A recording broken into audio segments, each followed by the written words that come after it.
Welcome. This is Astrology Insight Now, a weekly forecast program with astrology and other ways to help you make the most of your week and to heighten confidence for daily life. It's run by Pamela Cuccinell, that's me, the astrologer, and I invite you to find out more about my work at insightoasis.com. I look forward to your joining us every week.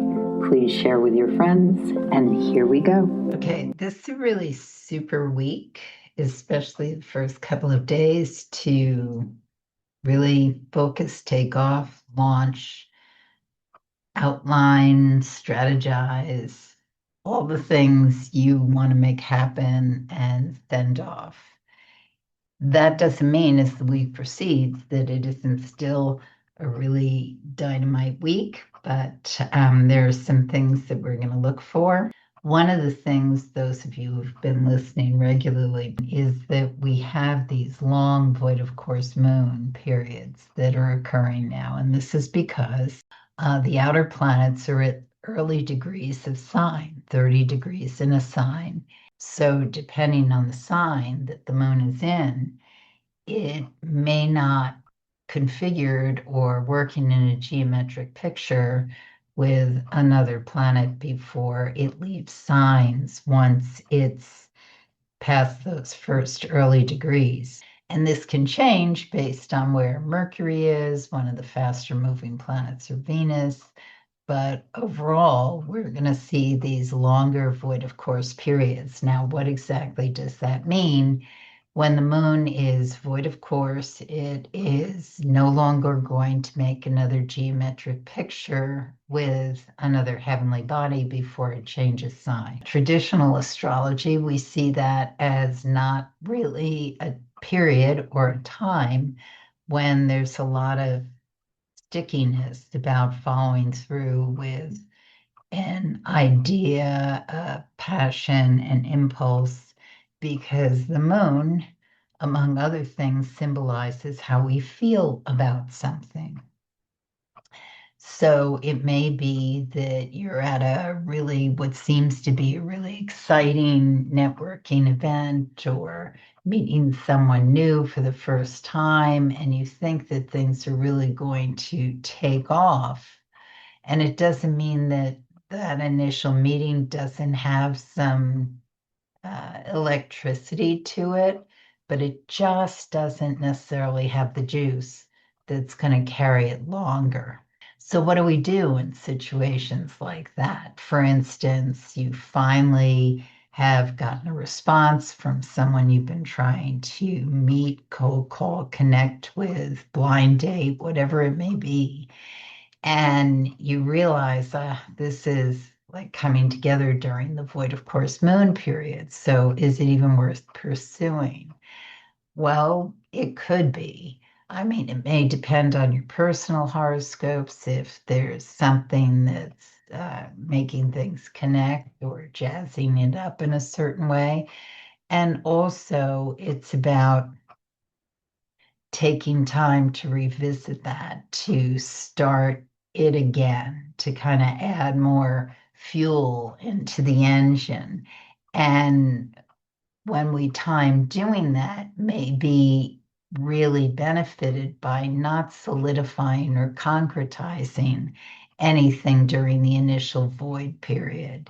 You can touch on a lot of ideas, concepts, possibilities, but leave it open and say, let's revisit this before we figure out what we really want to do with this. And ideally, make a date when Mercury is direct and Venus is direct and Jupiter is direct, all of which are happening right now. But what you want to avoid is another void of course period. So with that little beginning, let's go into Monday, which basically is a really strong, good day. The moon is in the sign of Capricorn, so it's all about doing the business at hand, getting the work done. It can be really good with things like body therapy, any tasks that we want to undertake and really get done, take off in the way that we conceive it. We can be working on things already in motion. We can be having discussions that help us push through whatever might be holding something up from that past retrograde period. Mercury finally retraces its steps by the end of the week. But overall, there's no reason we can't be taking action now. We may just be revisiting certain things or editing or clearing up misconceptions.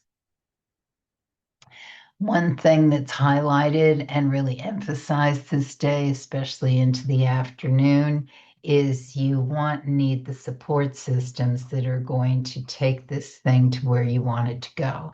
And that includes your own support. And oftentimes with astrology, I mean, one of the things that we notice is what in this world of psychology is called projection,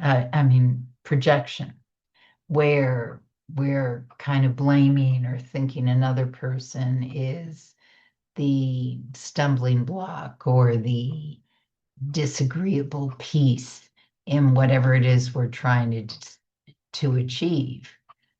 And one of the annoying truths about certain observances about when this occurs is that we can be projecting onto the other person qualities or issues that actually are caused by something we're doing. So it's important to look at, and this is a really good day for it. How might I be getting in my own way in this particular instance? Is it that I'm not really invested in it in the way I need to be? Is it that I haven't chosen the right partners who are really going to work with me? I mean, one of the things that Moon and Capricorn can really tease out is, okay, we may really like Sally or Mike, but are they really going to take this where we need to take it? So sometimes we need to have those hard conversations or assessments to really determine, is this a fit? Is this going to go where I need it to go? So that's a really good thing to keep in mind on this day. Once we get into the evening, especially past like 8:15 in the evening Eastern time. Now we're in a really good cycle to determine, take the thing where we want to take it, really understand how it's going to click along, and maybe bring in the money we need, or the right people, or the right designs, whatever it is that we're looking for that really helps us bring this thing to a point where we say, beauty, it's finally really coming together in the way that I conceptualized or dreamed it might. The moon goes foot, of course, at 2:11 a.m. Eastern time. These are the times I work with when I do these forecasts. So you just have to adjust depending on where you are. So it goes void, of course, 2:11 a.m. on the 28th, Tuesday. And once that occurs, we're in this really long void of course period until 9:46 p.m. when the moon enters Aquarius. Okay, so what do we do on this day when the moon is in Capricorn, void of course? Well, first thing to note is this is not a comfortable period for moon in Capricorn. There are moon signs that basically just sort of flow and cook along when they're in the void. Of course, they don't really feel the wrinkle as much. But moon in Capricorn, I mean, this is like taskmaster energy. It's the positive is that it's often used to working alone. Like, if I'm going to make this happen, I have to pull up my own resources and bring this where I need it to be. So, I would say one great way to work with this void of course energy on Tuesday is to work on things that are already in process. Work on things that you've got, it's just a matter of showing up and going through the routine of it. Also, really good for doing anything that's therapeutic for your body. Exercise routines, getting that massage that you've been procrastinating on. It's not a waste of your time. It may very well be the thing that puts you in more action as the week proceeds. So once that moon enters the sign of Aquarius, now we are heading towards that full moon that happens exactly at 10:36 a.m. on the 29th Wednesday. Now, this day it's really kind of a dynamite day, and it continues with that energy and thrust into Thursday the 30th. Now, why do I say it's a dynamite day? Because the sun is in the sign of Leo, and there's a conjunction with Sun and Jupiter that happens actually exactly at 8:18 a.m. Eastern Time on the 29th. Now, there are astrologers who really emphasize that Sun Jupiter conjunction is one of the, if not the luckiest days of the year. Well, it can be, absolutely. The thing to keep in mind is that Jupiter expands whatever it connects with. So, knowing your personal horoscope is a really good idea because you want to know where that Jupiter is transiting. Because what's going to happen is it expands, emphasize, kind of blows up whatever is your story in your personal horoscope at that degree. Of course, the other thing to keep in mind with Pluto in early degree of Aquarius is that the sun will have been opposed that before it does the conjunction with Jupiter in Leo. So what you're hearing me say is there's also basically a Jupiter opposition to Pluto in the sky. So magnification, so much depends on where these planets are landing in your personal horoscope. Like tremendous good fortune and luck, but you have to know yourself. As the ancient temples of Apollo that was written on the doorway was know thyself. And this again is emphasized in psychology. If you don't know what's going on with your unconscious, this is what trips us up.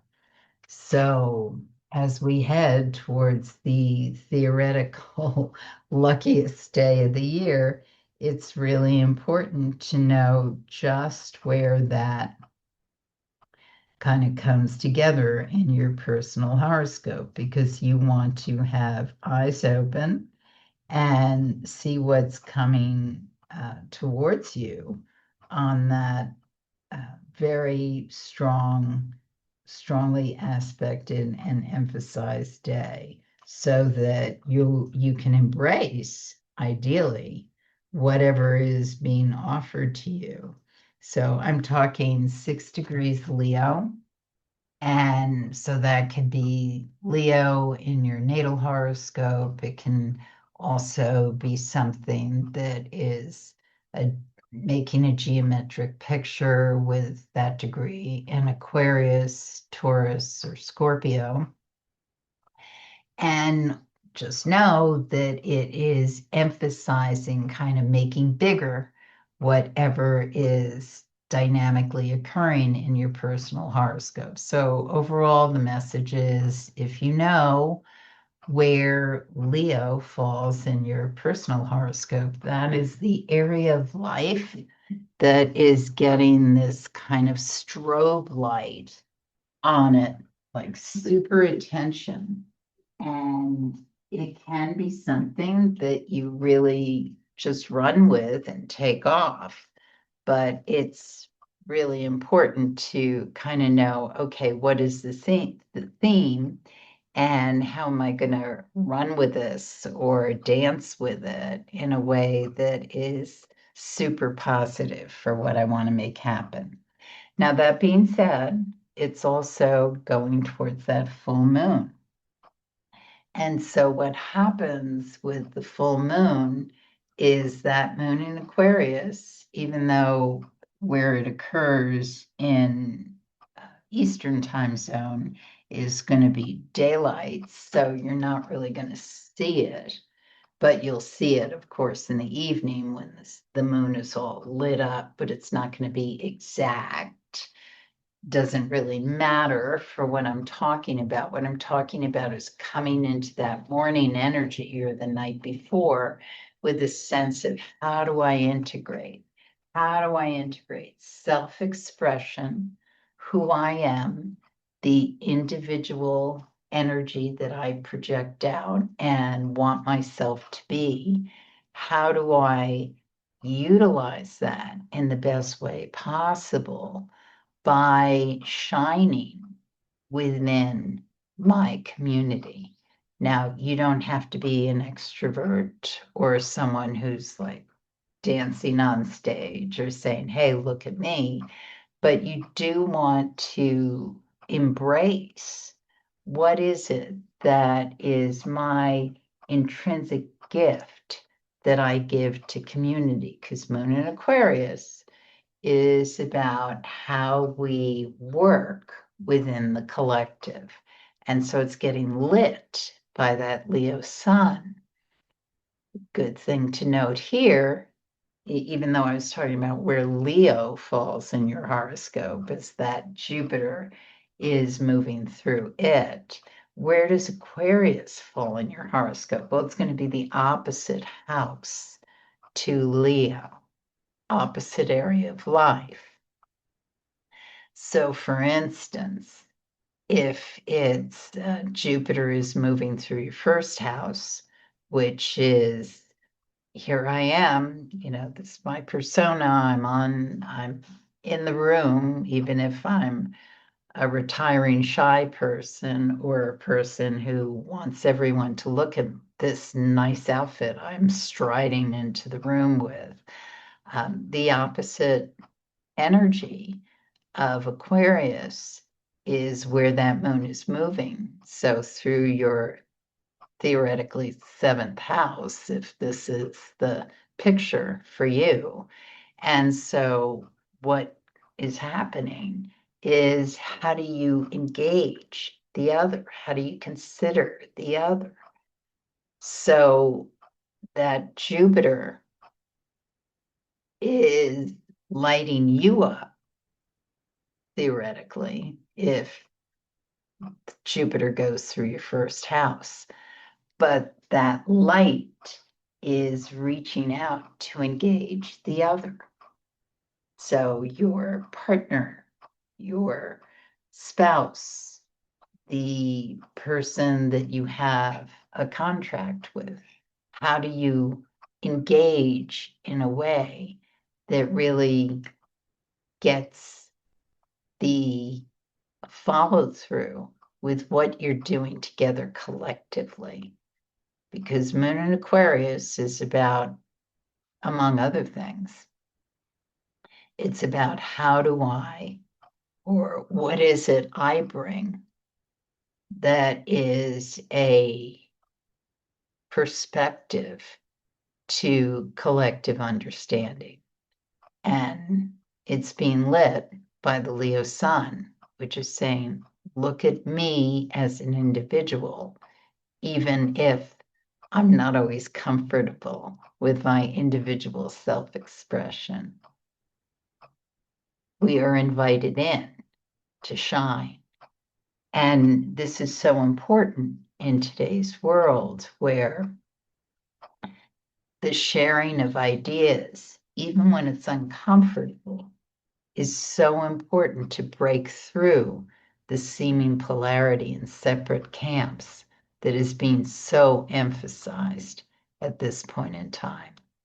Because we want to come together so that we can understand how do we really buttress and build each other up instead of getting fractured and diluting our resources. A full moon that is really superlative at coming together to understand what is it I want to pull together in order to drive forward, initiate, make happen, and take fire with what I'm going to continue to travel with going forward. So, yes, full moons are about a culmination of energy, but they can also be I just turn the crank one way and now I can move it faster because we're culminating and coming together and integrating a concept or something we wanted to complete or understand, and then it gives us a momentum to move further in. So even though we're now in the waning cycle, once we've crested that point of the full moon, there's still a lot of ability to make things happen. Now, on this particular, quote, luckiest day of the year, we also have the moon Jupiter opposition. So you've got the sun conjunction, but the moon Jupiter opposition that happens. So it can feel like I've got so much going on. I'm full or I'm overextended. So we want to really understand what are the priorities to work with so that we can achieve those goals that we want to make happen. And very important, super, super important, is make sure your partner or the people involved aren't feeling overwhelmed or overextended by this kind of glut of enthusiasm and ideas. And we can do that. And then we're able to really drive forward effectively and use that energy in a way that's very dynamic. And this carries into, as I said earlier, the 30th, Thursday, until the moon goes void of course at 5:27 p.m. And then it's void of course all evening in that sign of Aquarius. So this is a really good evening to kind of come together, bounce off ideas, get feedback, see what happened, so that you can concretize and go forward, understanding a lot more effectively what exactly has been occurring and how you can utilize it better. So void, of course, with that moon in Aquarius can be really good at giving voice and kind of getting feedback or understanding.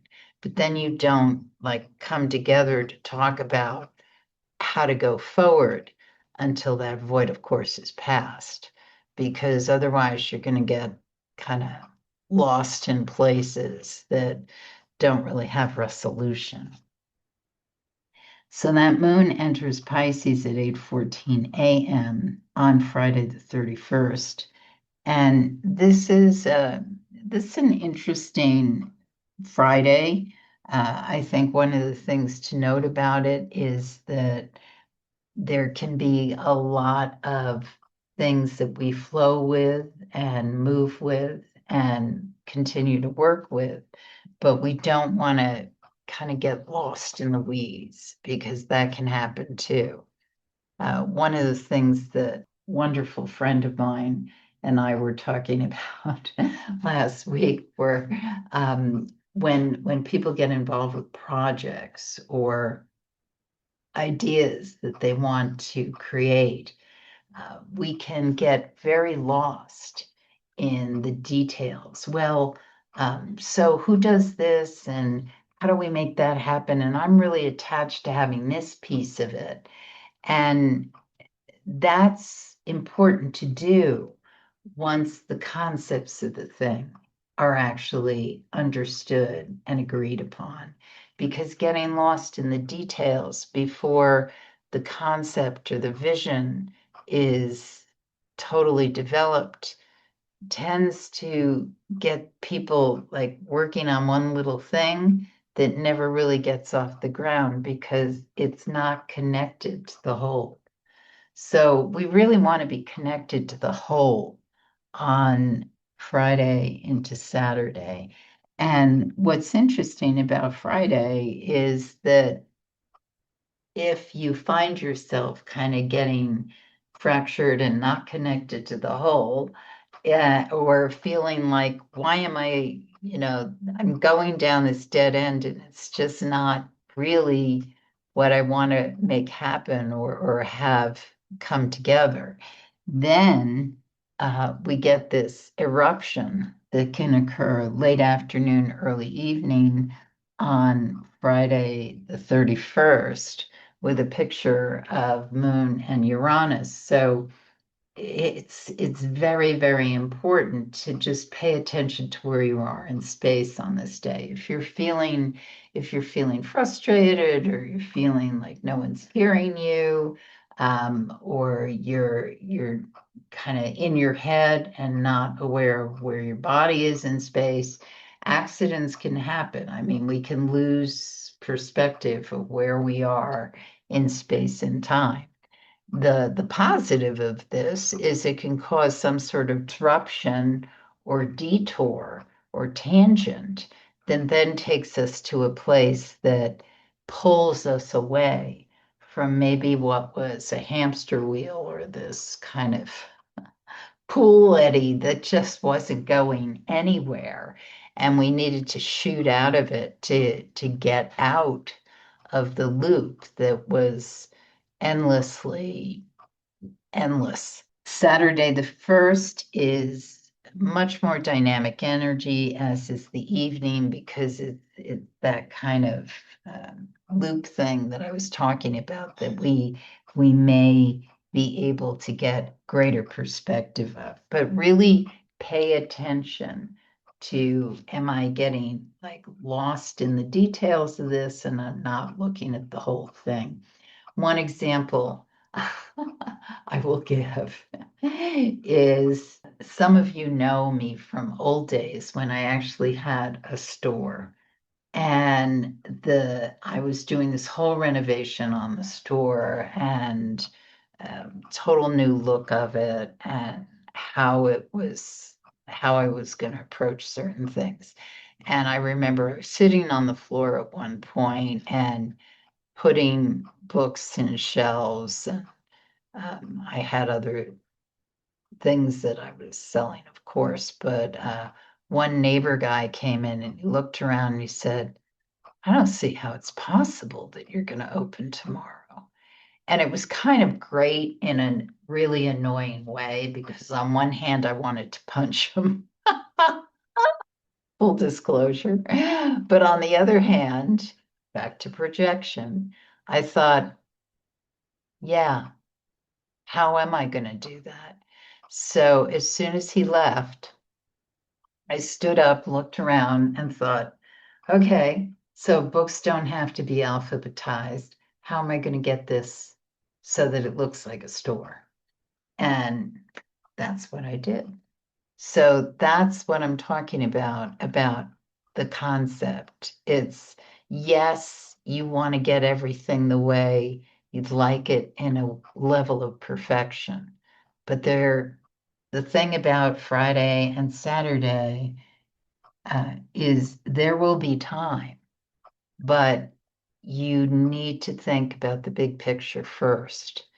And the details will happen. They will reveal actually what is most necessary to put into place. So the moon goes void, of course, on Sunday the 2nd at 8:33 a.m.